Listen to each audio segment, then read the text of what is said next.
PC and Xbox have now joined the party for Call of Duty Vanguard's beta. After a few hiccups on PC, that is, it's now beta for all platforms. Some open, some still private, but a long weekend where everybody will have the opportunity to play Call of Duty Vanguard if they haven't already. But today, to kick off weekend 2, we got a few changes, some big, some really good, and others not so much. So today we're gonna break down how Sledgehammer is already making changes to Call of Duty Vanguard and what those changes are. As we go along, let me know your thoughts down below. Are you liking some of these changes? What would you change, and how you enjoying the game so far? Personally, if I'm honest with you, it was a sweaty day for me. Didn't quite have my best games, but I gotta get at least to level 20 here so I can get that free beta participation blueprint for the STG at launch. Actually, if you want to learn more about that, click on the annotation here or here, wherever it is on screen for you guys. But also, if you enjoyed the video, make sure to drop a like down below. Let's aim for 1,000 likes on this video. And of course, if you are new to the channel and want to stay up to date with all things Vanguard, all things Warzone, anything COD related, we got a cool couple of projects I think you guys will enjoy. So if you're interested in any of that,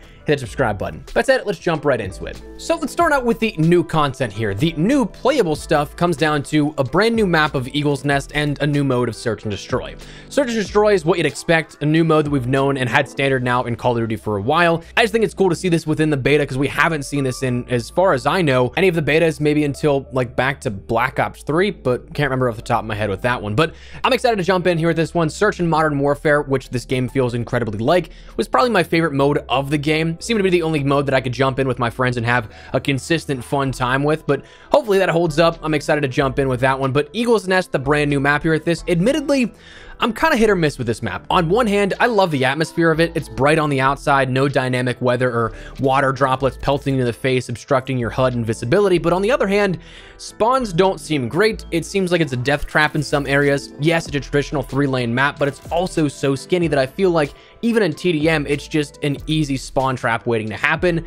And there's also tons of angles in dimly lit overlooks that I feel like if my gun isn't up, I'm just absolutely doomed. That, or like if I don't get a lucky rotation where no one is, where I can come on the flank. But anyways, I'll touch maybe on my overall opinions a bit later, but Eagle's Nest is a new map here to play around with if you've been kind of stuck in that monotony of playing Gavudu, Hotel Royal, and Red Star the entire time through the first weekend. You now have something to play around with that's new. I am curious though to see if we see any added throughout the beta in these last couple of days, because we haven't touched on it just yet, but we did see out of the PC beta files a few maps leaked here, which could indicate that, again, they could being loosely used here, it could come, but it's not guaranteed. Especially with how it was sort of so relaxed last weekend in weekend 1. There really wasn't any level cap increase or map releases. We got a few small playlist updates, but that was it, so who knows.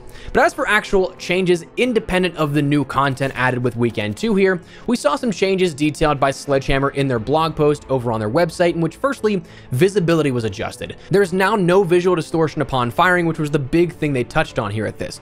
Personally, I saw their design intent. The heat of the muzzle can sort of visually distort something, but it was intrusive on how you played the game, how you saw things down the barrel of the gun. That's now fixed in a way that the entire effect has been removed from around your weapon's muzzle and barrels, so your view shouldn't be obscured anymore. They did mention in their patch notes that this could affect the appearance of fire and explosions throughout the beta and reduce the overall visual fidelity, but that part is a more temporary solution for the beta and should have a more proper fix that doesn't intrude on any of that stuff for the full build of the game.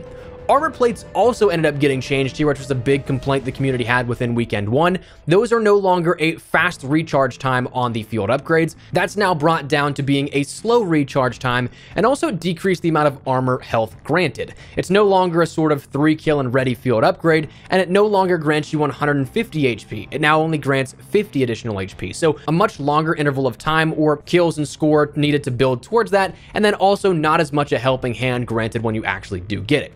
Personally, I think this was a great change, especially because everyone, when they got into that unlock level last weekend, that's all anybody used, and it really skewed gunfights in the favor of the person with armor, and that happens so often. And I mean, I don't blame people that did that because it was just pure cheese, but it's nice to see that fixed out. Audio changes, it was mentioned from Sledgehammer that they had a note from their audio team that they're aware of the volume and mixing issues, and they discovered more bugs thanks to the feedback of beta weekend 1, and continuing on now with weekend 2.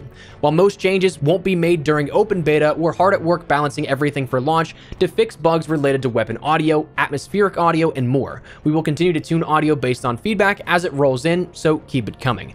Now, that's definitely nice that they're going to have this fixed here for launch, and that seems to be something that this requires a more substantial update than that of just playlist updates, a hot fix. We're likely not going to see major title updates here for the beta. I could be wrong because, as we'll talk about in a second, there are some bugs that arose here out of weekend 2 that definitely need fixed, but it seems like this is going to take a larger update than just that hot fix. Personally, I think audio still needs a lot of work here. I'm definitely looking forward to seeing what those changes will entail, but it is something that's on the radar.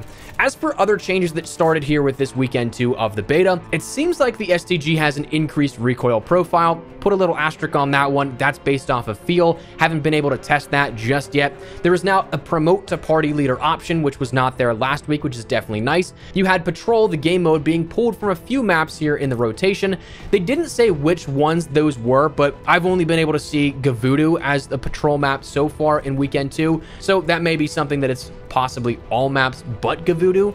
But they said this was due to spawn issues and a fix that was in progress but not quite there yet, hence the removal of the mode on a few maps while they work on it.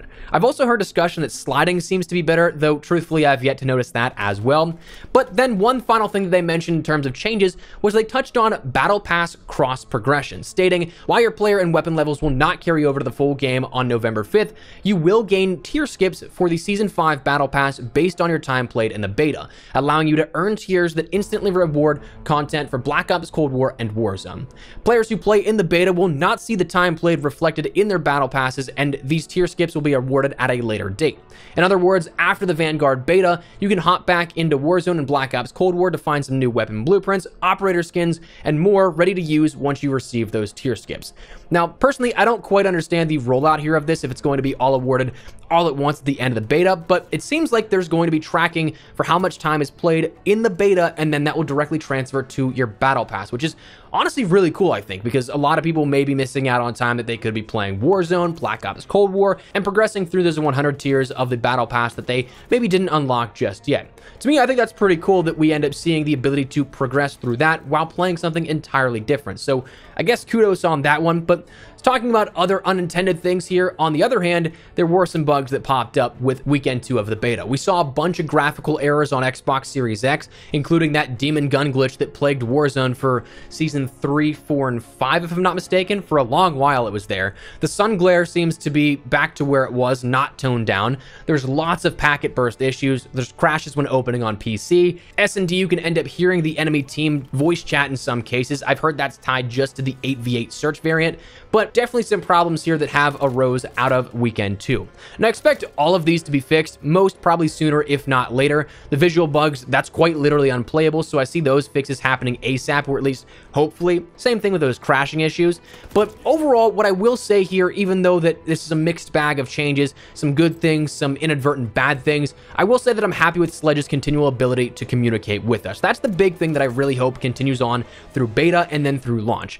While yes, some things haven't quite worked out entirely how we wanted them to, or some changes were made or not made that were good or bad depending on what you're looking at, the conversation and dialogue is open. They're looking for feedback here. They want to hear the opinions, the voices of the community. So that's something that's great, that they're continually taking our feedback into account and making changes based off of that. That's something I can absolutely get behind, and hopefully that keeps up. But for now, that is the beta weekend 2 changes here with this, and what you see with the game on PC, Xbox, and PlayStation, depending on where you jump on and when you jump on. Again, I'm assuming some changes will be coming later on down the line. We'll see if those are big enough here to warrant any discussion of it. Otherwise, we'll pick up with some regularly scheduled content throughout the weekend, and you can jump on whenever you'd like. But that said, that's where we're going to wrap it up. Hopefully you enjoyed the video. If you did, make sure you drop a like down below, and of course, if you are new to the channel, hit that subscribe button so you don't miss a single thing regarding all things Vanguard, Warzone, and anything COD related. We got you covered here on the channel. So if you're interested, hit that subscribe button. If you also want to follow me over on Twitter and Instagram, those are the best places to chat with me outside of YouTube. I practically live on both those, so if you guys want to strike up a conversation, ask me a question, whatever the case may be, that link is down there in the description below. That said, thanks so much for watching. My name is Espresso. I'll see you guys later. Take care, and peace.